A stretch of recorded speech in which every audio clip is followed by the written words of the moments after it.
Tapi bener gak 7 BUMN itu PLN, Pertamina, 3 Himbara minus BTN, Ya. terus Telkom itu BUMN yang tahap awal akan dialihkan pengelolaannya ke Danantara. Dan main ID ya.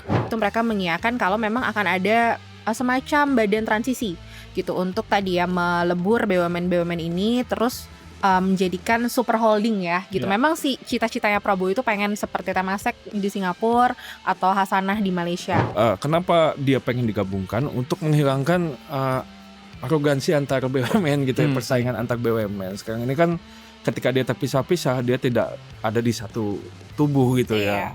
Sehingga antar BUMN ini ada kompetisi, adu gengsi, betul kan? KPI-nya beda-beda.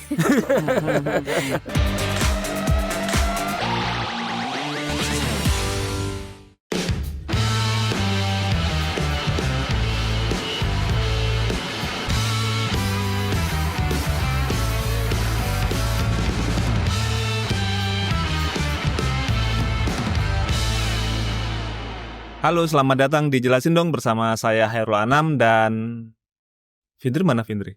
Lagi di Korea. Oh, lagi di Korea, jalan-jalan ya. Iya. Ketemu Opa. Nah, karena Findri nggak ada dan dia sedang tugas ke luar negeri, hari ini saya ditemani langsung oleh Goida Rahma. Halo. Dan Cesar Akbar. Itu ya. Jangan lupa untuk subscribe YouTube Tempo.co, dan buat kalian yang ingin baca laporan-laporan dari jurnalis Tempo, kalian bisa klik link yang ada di kolom deskripsi. Jangan lupa untuk tidak menyebarkan produk bajakan karena di situ ada hak ciptanya. Terpaksa gue yang ngomong sendiri. Kebiasaan sih Kebiasaan dibuka sama Findri. Iya, nggak mandiri lo. Ada yang hilang. Iya. Dengar-dengar kemarin lu berdua sudah berencana mau pakai batik ya hari ini. Iya, gagal nih ya. Iya, gue agak ini juga pagi-pagi udah gue setrika. Batal nih. Batik gue baru. Batalnya karena nggak tahu ya, mendadak ya. Ini kita tahu. Kagak jadi liputan Danantara. Karena rencananya hari ini di Kamis itu kan launching ya Badan Pengelola Investasi Danantara yang mau diresmikan oleh Presiden. Makanya kalian kemarin berencana mau pakai batik. Sudah setrika batik, ternyata launchingnya dibatalin. Iya.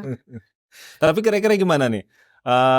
Ini hari kita akan membahas soal BPI Danantara, kenapa kemudian dia batal di launching, tapi lebih penting dari itu bagaimana kemudian diskusi Danantara ini mulai dipercepat mulai rame akan di launching, terus kemudian kemarin sempat ada isu 7 BUMN besar akan dialihkan pengelolaannya ke BPI Danantara dan Kementerian BUMN rasanya nanti sudah portofolio akan sangat berkurang nih. Nah, ini Goida dan Cesar sudah ketemu dengan beberapa narasumber, dan lu bisa spill dikit lah kira-kira apa ya. Mungkin sebelumnya kalau yang belum biasa sama Danantara ini emang badan baru ya. Nama panjangnya itu Badan Pengelola Investasi Daya Anagata Nusantara. Bahasanya agak Sanskrit ya. Sanskrit banget ya. Iya. Nah, memang ini kita belum pernah sebelumnya nih belum pernah ada model kayak begini nih. Begitu muncul kenapa heboh? Ya, karena dia digadang-gadang akan menjadi super holding kan. Iya. Nah, ini terungkap ketika Mulyaman Hadad ketuanya itu dilantik ya. Kalau nggak salah pekan lalu ya, tanggal 23. Nah, waktu itu kan dia bilang bakal diresmikan pada tanggal 8. Alias hari Jumat ya, 8 November. Ternyata berkembang maju nih ke tanggal 7 karena tanggal 8 sampai kita nggak tahu nih sampai tanggal berapanya karena jadwalnya Prabowo padat banget di luar negeri nih. Mau ke Cina, ke Peru gitu ya, ke Brazil, terus ke Inggris gitu. Jadi agak panjang. Nah, waktu itu makanya agak mau dipercepat. Jadi sebelum Prabowo pergi ke luar negeri udah meluncur nih barang kan. Ternyata nggak jadi. Nah, itu kan. Nah, sampai kemarin yang terungkap kan ada 2 alasannya. Yang pertama ya menunggu Prabowo pulang. Terus yang kedua adalah yang tadi yang lu sebut ya, menunggu revisi peraturan pemerintah dan Perpres ya, peraturan presiden. Karena memang semua badan itu kan harus ada landasan hukumnya. Sementara Danantara ini sejak diluncurkan itu masih belum ada landasan hukumnya nih. Apakah dia akan seperti apa dan diatur sama apa. Nah, yang kita tahu kan terakhir mau dalam bentuk PP dan Perpres ya. Nah, ini belum jadi. Tapi gue dengar juga nih, selain PP dan Perpresnya belum jadi, narasumber yang memang dekat dengan lingkungan kajian Danantara ini mengatakan bahwa di sisi lain personilnya, strukturnya ini juga masih belum fix lah, belum clear gitu ya. Siapa akan di posisi apa dan fungsinya seperti apa gitu. Yang kita tahu memang kepalanya Mulyaman Hadad. Wakilnya Khairudin Djenot ya, ini dari PT PAL ya. Nah, yang nama yang mencuat belakangan kan Rosan Perkasa Roslani ya sebagai chairman. Tapi sebelum masuk ke nama-nama itu ya, kira-kira BPI Danantara ini kan sebelum namanya keluar, sebelum namanya diresmikan oleh Prabowo dan Mulyaman kemudian ditunjuk oleh sebagai kepalanya, sebelum penyusunan kabinet kan sebenarnya kita sudah punya atau sudah mendapatkan kabar ya bahwasanya Kementerian BUMN nanti akan dilebur atau ditiadakan, dilikuidasi, kemudian diganti oleh semacam super holding.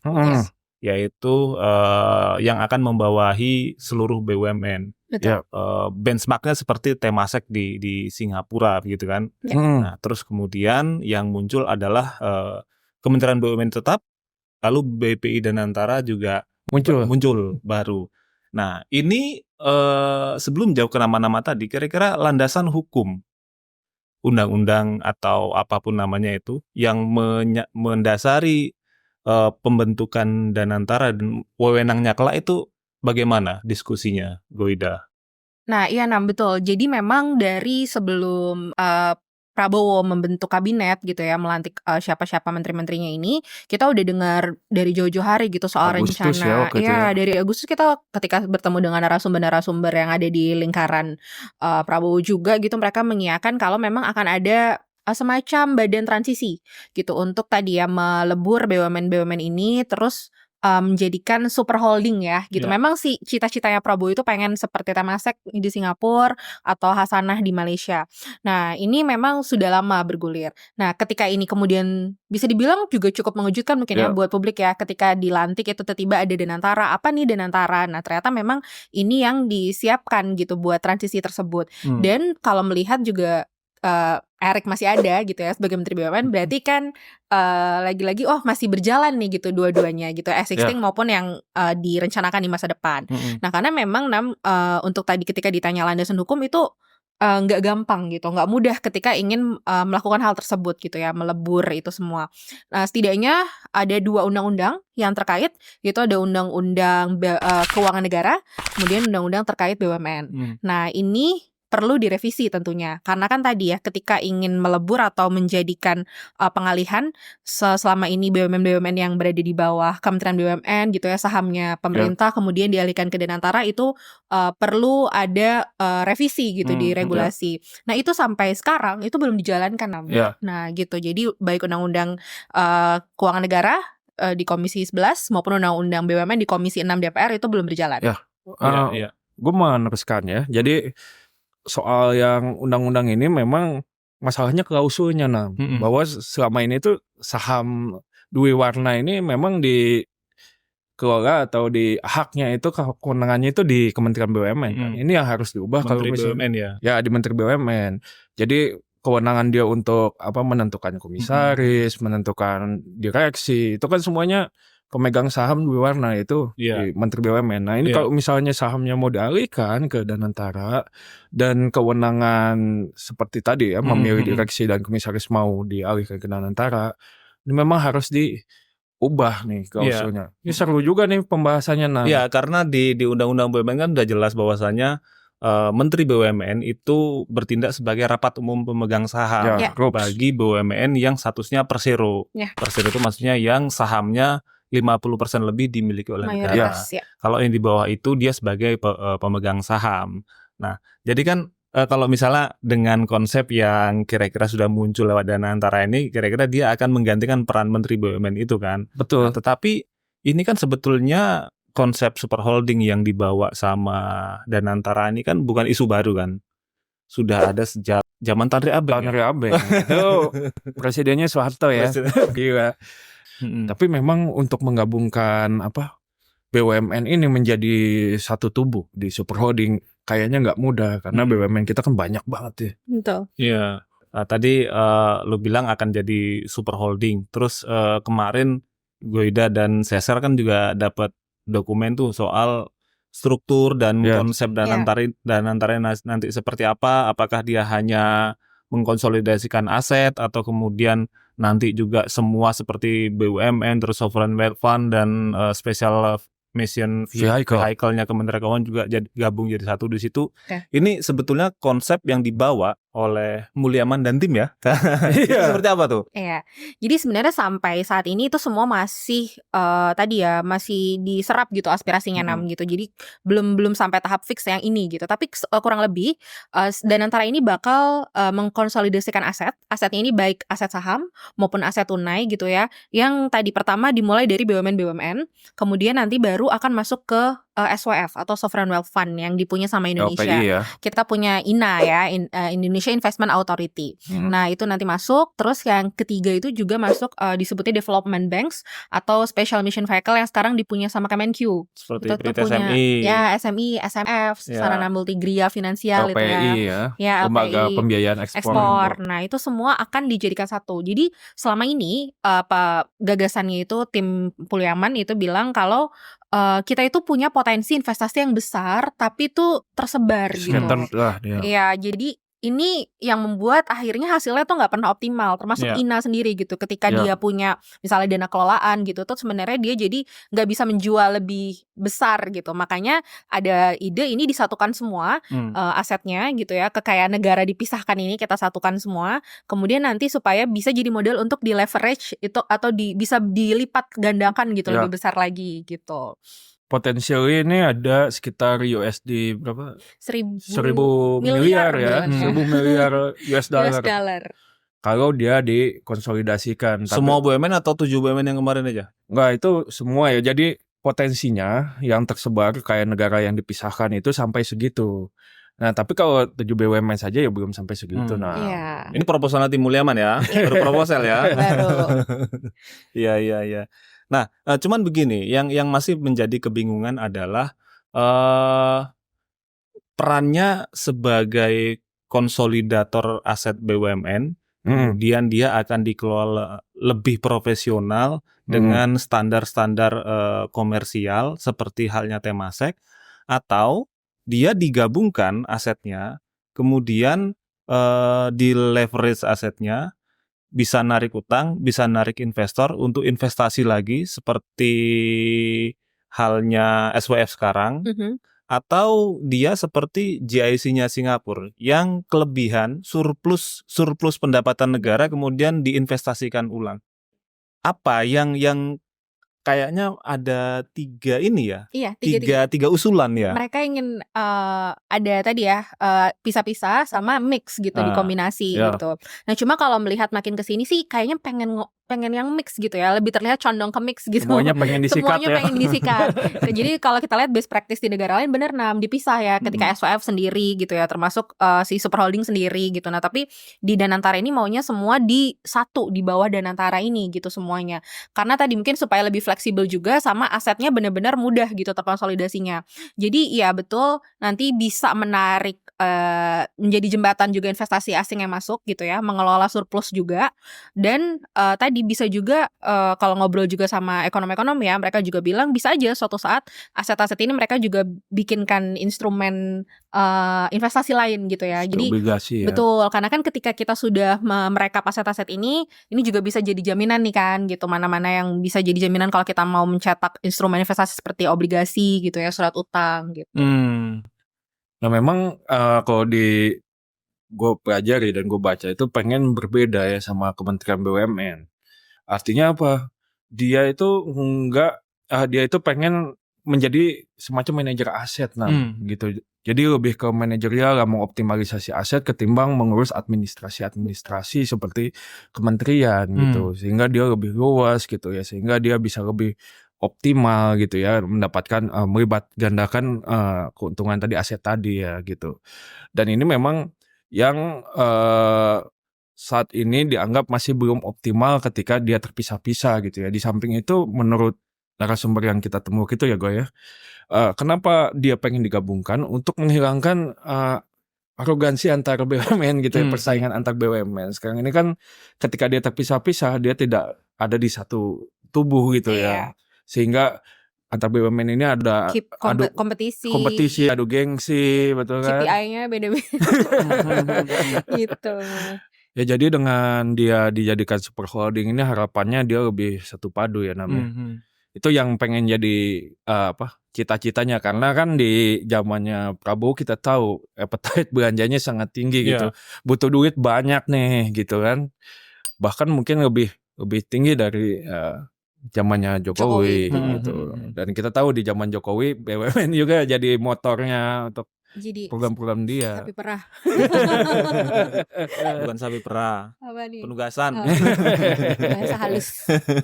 Iya. Tapi bener gak 7 BUMN itu, PLN, Pertamina, 3 Himbara minus BTN, terus Telkom, itu BUMN yang tahap awal akan dialihkan pengelolaannya ke Danantara. Dan Main ID ya? Dan Main ID. Ya, jadi memang awalnya itu konsepnya dipisah nih Nam. Mana BUMN-BUMN yang dinilai profitable gitu ya, memang lebih heavy ke ekonomi gitu, ke sisi ekonominya, sama ke BUMN-BUMN yang lebih heavy ke sisi sosial impact, kayak misalnya penugasan, PSO, subsidi gitu ya. Nah, makanya kemudian akhirnya karena tadi tujuan Danantara adalah untuk menarik investasi gitu ya, menghasilkan pendapatan negara gitu, makanya ditarik adalah BUMN-BUMN yang potensial. Jadi di awal kalau dari dokumen yang kita dapat yang ditarik tadi benar 7 BUMN yang bisa dibilang sekarang penyumbang dividen terbesar juga ya. Gitu. Jadi mereka yang ditarik di awal, nah sisanya akan masih ada di bawah Kementerian BUMN, di bawah Erick gitu. Jadi ya wajar sih kalau yang 7 BUMN itu yang ditarik, karena dia udah menguntungkan dan asetnya digabung, tinggal dijajakan kan, daripada masa nari BUMN karya. Yang sakit-sakit ya. Tapi ini jadi seru nih, jadi perdebatan di DPR kemarin. Ceritain. Jadi pas hari Senin itu kan, ya pas kita lagi berburu informasi soal Danantara, ternyata Gayo bersambut nih. Di DPR ada rapat dengar pendapat antara Komisi 6 yang menangani yang mitranya adalah Kementerian BUMN dengan jajarannya Kementerian BUMN. Ada Erick Thohir yang datang, lalu Doni Oskaria ya, dan Aminuddin Ma'ruf ya. Pak Tiko nggak ada di situ, Kartiko nggak ada di sana. Padahal Kartiko yang sebenarnya banyak berkecimpung soal ini ya. Nah, di sana itu salah satu narasumber gue cerita bahwa sebelum rapat DPR itu baru ada beberapa DPR yang baru tahu nih. Ternyata ada nih Danantara ini mau ngambil aset beberapa BUMN gitu. Muncullah 7 nama itu beredar di kalangan DPR, sehingga ketika rapat dengar pendapat akhirnya ini yang menjadi topik yang mencuat gitu, dipertanyakan oleh teman-teman DPR. Beneran nih mau dipindahkan asetnya nih gitu kan, 7. Kalau misalnya dipindahkan asetnya ke Danantara, sisanya penyakit doang nih. Ya kan? Gak enak banget ngawasinnya ya. Isinya BUMN yang lagi banyak masalah gitu, BUMN karya dan yang lain. Sementara Danantara nanti kan pengawasannya beda nih. Pengawasannya akan ada di Komisi 11 ya. Masih tarik-tarikan. Iya sih. Bahkan Komisi 12 yang menangani investasi pun kan juga pengen juga. Berhak juga ya. Siapa yang gak pengen? Orang sehat ya kan. Sementara kalau yang ini BUMN sisanya tinggal begini, tinggal yang lagi ditangani, lagi disehatkan gitu ya. Jadi kemarin lagi disehatkan, begitu udah sehat diambil. Nah, ini jadi perdebatan nih, gimana nih ke depannya gitu kan. Di tengah-tengah perdebatan, Erick dipanggil keluar ruangan oleh Wakil Ketua DPR, Sufmi Dasko. Nah, berapa puluh menit ya, gue itu kurang menghitung waktu itu ya, Erick balik lagi. Ya katanya ternyata ditanya juga soal Danantara tuh. Jadi memang ini menjadi perhatian DPR juga nih, karena serba belum clear siapa yang bagaimana dia bakal mengalihkan asetnya ke Danantara, dari BUMN ke Danantara, lalu pembagian perannya kayak bagaimana, ini semuanya masih tarik menarik bahkan di level pengawas itu Iya. DPR. Karena dari awal ketika Prabowo naik kan dia ingin ada Kementerian BUMN jadi Temasek. Terus kemudian detailnya dirancang oleh timnya Mulyaman, Ya. kan? Dan ternyata perintilannya agak banyak sehingga butuh beberapa revisi aturan, terutama revisi undang-undang itu kan. Iya. Nah, Gue pernah nanya sama sumber kita waktu itu yang pernah kita ketemu nyeritain bahwa akan ada badan transisi. Gue nanya gini, gue bilang bakal ada badan transisi, kok ini BUMN ada lagi, kan? Dia jawab gini, men, karena butuh 2-3 tahun buat optimal nih. Makanya ada dua-duanya gitu. Di awal ini masih butuh Kementerian BUMN. Karena kan nggak bisa loh tiba-tiba gak ada Kementerian BUMN gitu ya. Sementara sekarang ya itu tadi, ketika lu mau mengelola aset yang sehat, aset yang sakit gimana lu? Kan gitu. Ya. Sama concern undang-undang ya, belum clear ya tadi.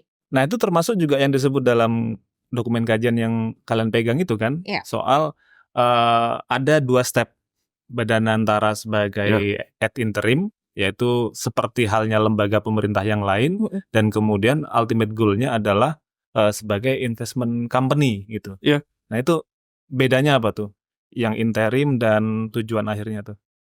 Iya betul Nam. Jadi kalau misalnya yang interim itu konsepnya adalah ya seperti lembaga atau kementerian pada umumnya gitu. Jadi memang ya berjalan seperti biasa aja, as usual aja sekarang, business as usual seperti sekarang. Jadi kayak mereka masing-masing seperti yang udah berjalan sekarang. Nah kalau misalnya yang kedua itu adalah ultimate goals-nya tuh gitu. Ingin menjadi lebih ditonjolkan kan. Kalau tadi mungkin sisi kepemerintahannya masih menonjol ya, dari karena sisi struktur birokrasinya. Nah ke depan itu akan lebih ditonjolkan sisi profesionalismenya sama korporasinya gitu. Jadi ingin menjadi tadi ya Temasek gitu ya tujuan utamanya, tapi mix gitu, ada SWF-nya soalnya. Jadi ingin jadi investment company tapi juga super holding gitu. Nah itu ultimate goal-nya tuh sebenarnya ke sana. Makanya mungkin tadi butuh transisi, karena kan sekarang masih harus ngelola seperti as usual dulu gitu ya, karena tadi soal peraturan belum beres, struktur belum beres. Nanti ketika sudah selesai semuanya sudah bisa dikelola secara profesional, baru tuh tadi menjadi mix antara SWF sama super holding. Walaupun ini pun masih konseptual, kan bahkan beberapa hari ya, kalau saja hari ini dia jadi diresmikan, artinya seminggu sebelumnya tuh hari Minggu malam tuh masih pembahasan masih sengit kan. Lu tahu kan, lu pernah dengar juga bahwa ini ada di Instagramnya Rosan bahwa mereka ini tokoh-tokoh yang ngurusin Danantara ini kumpul membicarakan soal ya konsep Danantara ini kayak gimana. Yang hadir itu Rosan ya, Menteri Investasi, lalu wakilnya ya Todo Tua, terus ada Prasetyo Hadi, Mensetnek di sana, Mulyaman jelas ada di sana, Thomas Djiwandono ya, Wakil Menteri Keuangan, lalu calon apa? Pandu Syahrir ya, itu calon COO. CEO-nya Danantara. Setidaknya itu mereka itu hadir itu mereka ini. Bukan calon COO, orang yang disorong untuk menjadi CEO Danantara. Ya, ini Chief Operation Officer. Jadi Direktur operasi lah. Itu udah datang di sana membahas soal Danantara ini bakal gimana gitu ya. Dan dia yang kita dengar kan salah satu perdebatannya adalah soal pemindahan aset ini, dan dasar hukumnya itu yang masih agak sulit. Ya masa di awal-awal mau langsung mengeluarkan perpu gitu misalnya kan. Memang opsi itu yang mungkin dilakukan gitu, karena revisi undang-undang makan waktu tentu. Tapi sampai kemarin kayaknya belum putus ya namanya. Belum putus karena beberapa narasumber gue bilang begini, memang seperti yang tadi disampaikan oleh Goida, timnya Mulyaman punya beberapa konsep nih, beberapa konsep. Apakah dengan plus minusnya masing-masing. Kalau misalnya dia semodel Temasek gitu ya, kalau Temasek itu kan dia hanya investment company, terus kemudian si company-nya atau BUMN-nya jalan sendiri-sendiri gitu. Jalan sendiri-sendiri, plusnya konsep itu adalah menjamin profesionalisme karena si perusahaan-perusahaan itu dia operasionalnya tidak terlalu banyak disetir oleh investment company atau tidak terlalu banyak penugasan dan segala macam. Tetapi minusnya adalah dia tidak bisa diorkestrasi oleh pemerintah. Nah, konsep yang kedua, semua BUMN ini dijadikan satu, terus ada kayak COO-nya, SWF juga jalan sendiri, kemudian yang tadi Development Bank atau SMP itu jalan sendiri, baru nanti di atasnya Danantara. Itu juga plusnya sama seperti yang pertama, yaitu profesionalismenya tetap terjamin, terus kemudian mampu menarik kepercayaan dari investor luar karena ya pagernya kan jelas, tetapi minusnya tidak bisa diorkestrasi terlalu banyak oleh pemerintah, gitu kan. Nah, yang ketiga adalah konsep semua dijadikan satu, BUMN, terus kemudian SWF dan SMP dijadikan satu, terus kemudian dipegang oleh Danantara. Nah, ini plusnya bisa diorkestrasi lebih gampang oleh pemerintah untuk mendukung proyek prioritas, proyek strategis pemerintah atau presiden terpilih, tetapi transparansinya itu kendur gitu. Jadi karena kecampur semua. Menarik investasi juga, investor-investor luar yang ingin masuk juga ini keputusan komersial profesional atau ada penugasan pemerintahnya. Nah, itu jadi mix di situ. Minusnya di situ. Jangan lupa bahwa BUMN juga selama ini memegang fungsi sosial kan di sana, PSO ya, Public Service Obligation gitu. Mau nggak mau kalau misalnya udah dijadikan super holding harus ada pemisahan. Peran ini harus ada yang ngambil nih yang PSO ini. Kalau enggak ya jadi sulit kan gitu. Dan 3 pilihan tadi itu belum ada yang dipilih oleh Prabowo kan. Nah, makanya kemarin yang salah satu jadi perdebatan di rapat di hari Minggu di tempatnya Rohsan itu juga itu. Jadi ini gimana caranya Danantara ini bisa jalan? Kalau mau pakai proposal yang diajukan oleh Mulyaman, berarti harus merevisi undang-undang. Termasuk undang-undang Kementerian undang-undang BUMN dan Keuangan Negara. Nggak mungkin nggak revisi kan. Nah, makanya kemarin sempat ada usulan cepat nih ya supaya semuanya bisa jalan. Jadi nanti Danantara itu hanya rebranding dari SWF, hanya rebranding dari Indonesia National Authority. Karena Indonesia National Authority, nah ini kan dia udah punya undang-undang baru kan. Udah punya undang-undang baru. Dia juga beberapa saham pemerintah, saham negara di BUMN seperti di BRI dan Mandiri itu kan sudah dialihkan sebagian kepemilikan ke INA gitu. Dan secara aturan undang-undangnya juga udah solid kan. Misalnya kepalanya harus dipilih lewat pansel, walaupun ujung-ujungnya tetap oleh presiden dan lain sebagainya, sehingga itu juga menjamin profesionalisme. Nah, ada usulan INA ini yang digunakan sebagai cangkang Danantara. Jadi tidak perlu mengubah undang-undang dan lain sebagainya. Itu pilihan praktis. Tapi kalau mau seperti proposal tim Mulyaman dan lain-lain, ya harus ngubah revisi undang-undang BUMN yang ini menguntungkan Erik. Karena prosesnya agak lama nih. Iya, di sisi lain tentu aja ketika dia dipindahkan yang sehat-sehat ini ya Erik tinggal tadi menyisakan yang sakit ya. Makanya ketika dia diundur-undur ya kewenangannya masih di Erik ya. Walaupun yang info yang gue dengar meskipun ini nanti dialihkan, Erik tuh masih memegang fungsi seperti administrasi, sementara Mulyaman ini ya manajer aset gitu ya untuk bisa mengelola semua aset ini. Tapi jangan salah, ada kepentingan lain di sini, itu Kementerian Keuangan yang juga megang SMV gitu. Jadi ini memang masih menjadi diskusi di antara masih panjang. Itu baru disajikan ya konsep itu, berarti belum diketok palu mana yang akan digunakan gitu ya. Iya, tergantung Prabowo mau yang mana. Makanya di DPR pun Erik pun ketika ditanya akan ada pemindahan aset BUMN nggak nih gitu, dia juga masih belum bisa menjawab gamblang gitu karena di sisi lain semuanya masih serba buru-buru mungkin ya, serba belum matang gitu, mana yang akan diambil nih gitu. Karena tentu aja sebagai menteri kewenangan dia tentu dilucuti, Preteli. preteli dengan gagasan yang ini gitu kan. Udah dipilih jadi menteri, Tapi ternyata wewenangnya dikurangi. Portofolionya dikurangi. Bete nggak sih itu? Tapi beberapa anggota kabinet bilang dia memang Erik posisinya sedang bete ya, karena dia udah diangkat jadi menteri BUMN lagi, tapi ternyata wewenangnya dikurangi, dialihkan. Apalagi kalau misalnya tadi yang BUMN besar yang penyumbang dividen terbesar dialihkan ke Danantara, itu ya powernya jadi sangat berkurang. Walaupun sebetulnya kemarin Kementerian BUMN akhirnya memberikan statement ya. Nah, memberikan statement dia mendukung program pemerintah ini dengan salah satu bentuknya memberikan aset Bank Mandiri sebagai kantornya Danantara. Awalnya kita mau liputan ke sana tuh di jalan RP Suroso Menteng. Cikini. Itu yang heritage itu ya. Heritage. Jadi kesannya cuma nyiapin tempat IO ya untuk launching ini gitu ya, disiapin. Ya kan lumayan daripada nggak ada kantornya mau di mana. Tapi gue masih penasaran ini soal Danantara ini, konsep besarnya ini.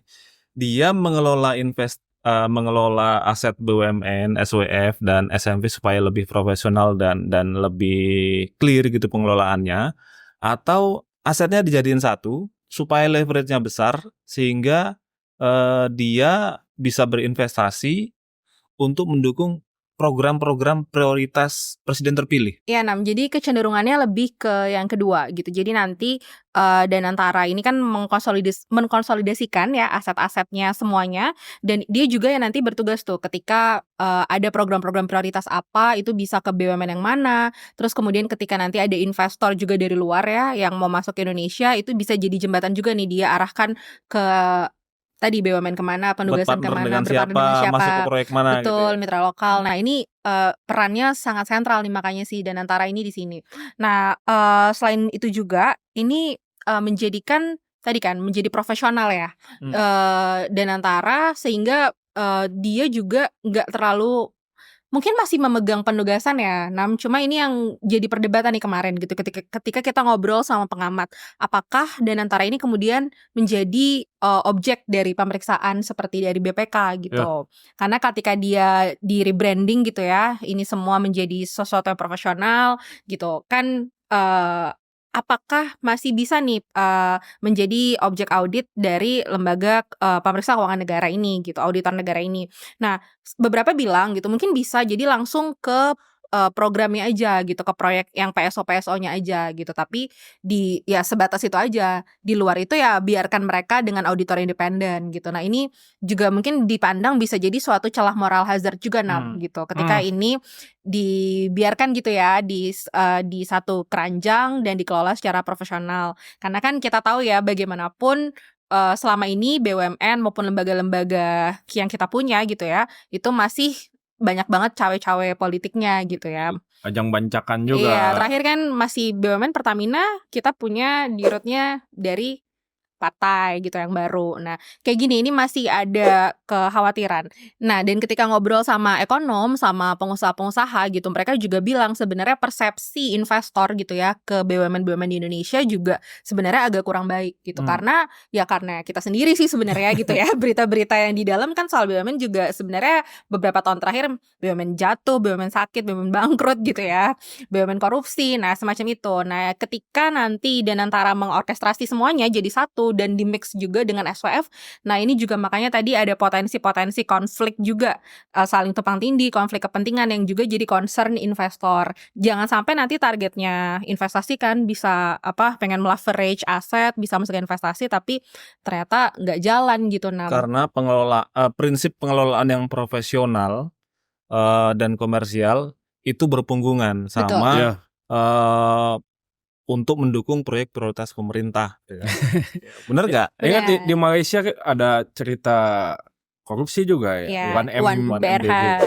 1MDB.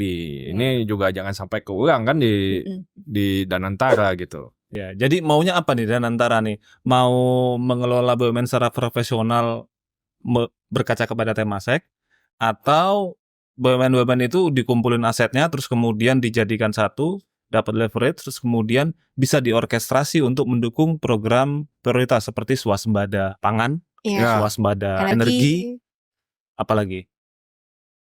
Ya pokoknya ke sana karena jangan lupa targetnya Prabowo ini cukup ambisius untuk pertumbuhan ekonomi nih, 8%.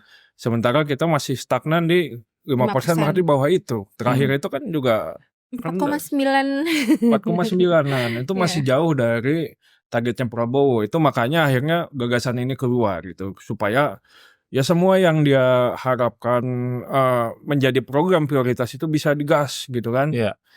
Ya tadi lu sudah sebut swasembada pangan. Kita tahu tuh jadi Proyek Merauke. Food estate. Dan dia punya program makan bergizi kan butuh itu. Ya. Terus dia punya program yang lain seperti 3 juta rumah. Itu biayanya juga gede gitu kan. Terus yang lu bilang tadi soal swasembada energi, dia ada rencana untuk Biar 50 ya. B50. Bioetanol dan sebagainya. Dan sebagainya. Jadi ini memang ujung-ujungnya badan-badan yang dibentuk oleh pemerintahan Prabowo ini ya untuk kesana gitu, untuk menyokong program-program yang dia janjikan ketika kampanye kemarin. Dan itu ada di salah satu proposalnya kan, iya betul. Supaya gampang diorkestrasi. Plusnya, tapi minusnya ya itu independensi dan profesionalisme jadi berkurang gitu. Iya. Tapi kira-kira selain Mulyaman kan ada orang-orang timnya dia kan yang menyusun proposal ini. Betul. Iya betul Nam. Jadi yang ada itu timnya ada Mulyaman, kemudian ada Budi Mulya, dan ada beberapa nama yang sebenarnya kita udah familiar ya di kalangan pemerintahan maupun di perbankan gitu ya, untuk merumuskan Danantara ini gitu ya, mengkaji konsepnya dan proposalnya gitu untuk disajikan ke presiden gitu. Ini kan terhubung sama tim pakar yang mengurusin ekonomi ya namanya Burhanuddin Abdullah. Jadi ketika Burhanuddin Abdullah ini dulu menjabat gubernur BI, nah ini ada beberapa deputi gubernur kan. Nah itulah Mulyaman Hadad dan Budi Mulya ya, salah duanya. Yang ada di sana, dan itu dilibatkan kembali. Kami melihatnya begitu ya keterhubungannya. Oh, dan antara ini klik BI-nya Burhanuddin Abdullah. Teman lama yang muncul kembali. Kalau Erik gimana kira-kira nih posisinya ini setelah ya kemungkinan rencana portofolio akan berkurang dan mungkin kementerian bisa jadi namanya berubah, bukan jadi Kementerian BUMN tapi Kementerian Perusahaan Umum. Kementerian Perum. Ya ini masih Erik ya secara di DPR itu berkata ya mereka masih terus mengkaji nih positioningnya kayak bagaimana. Dia lagi coba berdiskusi dengan pihak-pihak yang terkait itu. Dan di dalam kajian itu kan yang hari Minggu ada juga wakilnya Erik Kartiko Wiratmojo ya, yang sejak periode lalu itu sudah menjadi wakilnya Erik gitu ya. Jadi ini pasti masih menjadi perbincangan hangat nih, bagaimana nanti positioning mereka setelah Danantara ini aktif. Dan yang pasti kalau nanti ini harus aktif ya tadi undang-undangnya dan semuanya harus sudah siap dulu gitu. Jadi ini tergantung Prabowo mau milih konsep yang mana ya. Bolanya sekarang udah di Prabowo nih. Pengennya gimana nih? Apakah dia mau go ahead sama super holdingnya atau gimana? Karena kalau misalnya hanya di Perpres nih, kita udah ngobrol sama beberapa anggota DPR, ya nggak kuat lah gitu, karena Perpres ini kan posisinya di bawah undang-undang PP dan Perpres ini. Artinya nggak bisa dia melampaui itu kan. Karena bukan hanya undang-undang BUMN yang mengatur soal pengelolaan BUMN, tapi juga undang-undang keuangan negara, soal kekayaan negara yang dipisahkan dan lain-lain gitu kan. Dari segi urgensi kalau Perpu tadi nggak masuk ya, kalau misalnya harus Perpu. Dan jadi ini sih yang salah satu concernnya juga dari beberapa pihak yang ikut merumuskan ini gitu juga. Ada kubu-kubu yang merasa ini semua harus dijalankan sejak awal, tataran konsepnya sesuai aturan gitu, jangan saling tabrak, jangan main tabrak gitu. Jadi payung hukum itu termasuk jadi concern sih gitu, yang harusnya dari awal juga dipikirkan dan dibereskan gitu Nam. Lagi pula kan harusnya dengan koalisi pemerintah yang kuat di legislatif di DPR, masa susah sih Nam bikin revisi undang-undang kayak begini. Di omnibus kalau kayak ini. Karena ada banyak undang-undang yang harus diubah nih. Begitu, walaupun kemarin gue sempat ngobrol sama salah satu anggota DPR Komisi 6 itu dia belum masuk ke dalam Prolegnas prioritas ya, belum masuk ke revisi undang-undang BUMN sudah masuk di prolegnas carry over yang periode sebelumnya di balik badan legislasi. Namun itu kan yang sebelum-sebelumnya carry over dari periode sebelumnya. Bukan masuk yang concern yang sekarang. Yang 2025 nah. Iya, tapi kalau ada konsep SWF digabungin, wah banyak undang-undang lagi yang direvisi. Betul, belum lagi nanti undang-undang SWF-nya itu sendiri kan juga harus diatur.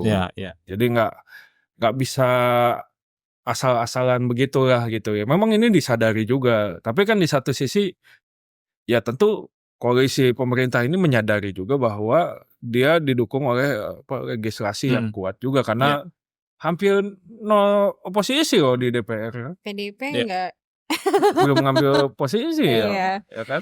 Iya. Jadi sudah sepantasnya emang dibatalin ya acaranya. belum fix nih, belum banyak yang konten ini ya. Iya. Nah, untuk sikap Tempo sendiri gimana nih Nam soal Danantara? Iya.